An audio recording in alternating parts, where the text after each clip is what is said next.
জনগণকে আশ্বস্ত করার জন্য সরকারের ভাষায় পজিটিভ নিউজগুলো দিতে চায়, কিন্তু এই পজিটিভ নিউজটার রিয়েকশন কেমন হয়, যেমন মোস্তফা ফিরোজ বলল যে চাল মজুত করবেন না, এটা বললে আমাদের মধ্যে একটা রিয়েকশন হয়, ও সরকার বলেছে তাহলে ডাল মে কুছ কালা, আসলে বোধহয় ভিতরে নাই, শুরু হয়ে যাবে হুলস্থুল। এখন আমাদের শ্রেণী চরিত্র, জাতীয় চরিত্রটা এমন হয় নাই এখনো, এটা রাজনৈতিক নেতৃত্বের বিকাশের জন্য হয় নাই প্রথমত, তারপরে কালচারালি তো আমরা ওইভাবে ঘুরে উঠছি যে নাই তো নেব না, আমার ব্যক্তিগতভাবে কোনো অভাব নাই, কোনো চাহিদা নেই। আচ্ছা নাই তো কি হলো, নাই মানে তো কেউই পাচ্ছে না, আহা এমনটা না থাক শুধু না, আমি কেউ পারলেও পাক বিপদগ্রস্ত না, আমি হচ্ছি। না পারলে অসুবিধা কি, সয়াবিন নাই তো কি হইলো, সরিষা খাবো, সরিষা নাই তো তেল ছাড়া খাবো,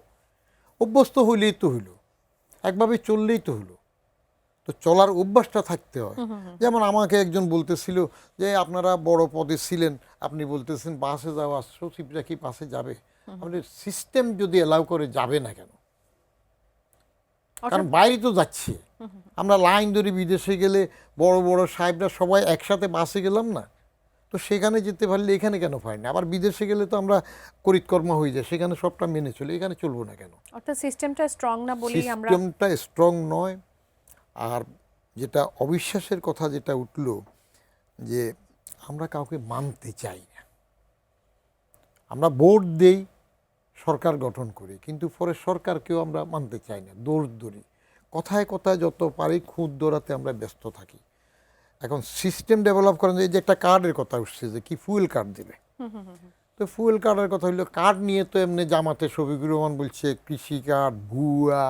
তারপরে জায়গা ফ্যামিলি কার্ড না, ভুয়া, উনিও কার্ডের কথা বলছেন, ভালোবাসার কার্ড। না ইয়েরটা আপনার ভোটের আগে ভোটের আগেই বলছেন। শফিকুর রহমান না ভালোবাসার কার্ড পরে, কিন্তু ভুয়া বলছে, ভুয়া শব্দটা তার নিজে মুখ দিয়ে বলছে, তো এখন সরকার প্রমাণ করার জন্য তাড়াতাড়ি দিয়ে দিচ্ছে। তো এগুলো পলিটিক্যাল এজেন্ডাতে সোশ্যাল সেফটি নেটওয়ার্কের জন্য যেটা যাবে সেটা হইলো ফরজের দিকটা, তেলটা কোথায় দেবেন, শর্ট পড়লে কোথায় দিবেন, ঘরে যখন অভাব হয় তখন ক্ষুধা নাকি বেড়ে যায় অনেক সময়, তখন মুষ্টি চালার একটা প্রশ্ন আসে, আমাদের দাদি নানিরা মুষ্টি চালা রাখতেন,